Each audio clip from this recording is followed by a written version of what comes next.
तेल छान गरम झालेलं आहे. आता यामध्ये टाकायची 1 चमचा मोहरी,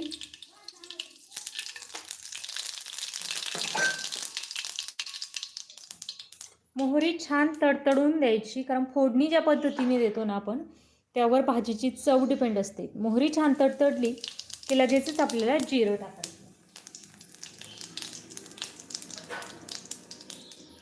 जिरं छान व्यवस्थित फुललेलं आहे. लगेचच यामध्ये बारीक चिरलेली कोथिंबीर टाकायची.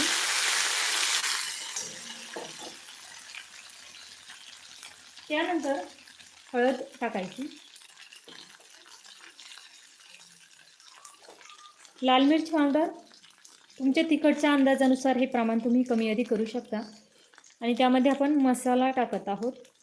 अगदी तुम्हाला कविताच किचनचा कांदा लसूण मसाला घ्यायचा असेल तर नक्कीच सांगा. छान केमिकल फ्री शुद्धता राखून आपला हा कांदा लसूण मसाला तयार झालेला आहे. खूप छान सेल होत आहे. सर्वांच्या खूप छान कमेंट देखील येत आहे. आता यामध्ये स्वच्छ धुवून घेतलेली ही घोसाळी टाकायची आणि 1 मिनिटासाठी तेलामध्ये व्यवस्थित अशी परतवून घ्यायची.